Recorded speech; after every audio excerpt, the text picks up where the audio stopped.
Dinadayo ang mahigit 30,000 tulip flowers na gawa sa recycled bottles sa isang eco park sa Lamitan City, Basilan. Samantala, isang waterfall sa Lamitan City, dinadayo rin dahil sa kakaibang rock formation ito. Tunghayan sa report ni Efren Mamak ng GMA Regional TV 1 Mindanao. Dinadayo ng mga turista at residente ang isang picture-perfect na eco park na may 30,000 tulip flowers sa Sitio Panansangan, Barangay Ubit, Lamitan City sa probinsya sa Basilan. Taong 2019 nang binuksan ito sa publiko ng Lamitan City LGU.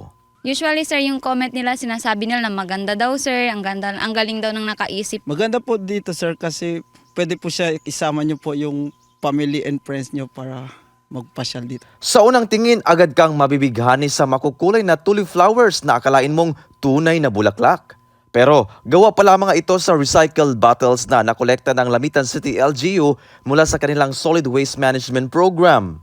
May collection kasi kami ng mga, ito na nga, yung mga plastic bottles. At napansin namin ay napakadaming volume pala ang napaproduce ng Lamitan City with regards to plastic bottles. Kaya yun, napag-isip-isip namin gagawin nating bulaklak. Maliban sa Tulip Garden, atraksyon din sa mga turista at residente ang Bulingan Falls sa Barangay Bulingan sa Lamitan City dahil sa nakakamangha nitong rock formation at perfect place para magpalamig ngayong mainit ang panahon.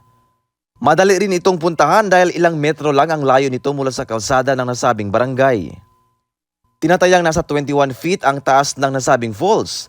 Dagdag atraksyon din ang kakahuyan sa paligid na nagbibigay lilim at preskong hangin sa mga naliligo at nagre-relax.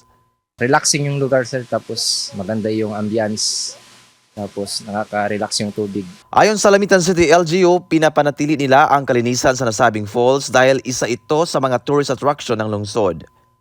Natural, talaga. Yung rock formation niya is natural. Kahit El Nino, talagang meron pa rin. Although, nai-slow yung flow pag El Nino yung talagang tagtuyo talaga. Pero never pa ito ma'am, Never pa man po. Mula sa GMA Regional TV 1 Mindanao, Efren Mamak nagbabalita para sa GMA Integrated News.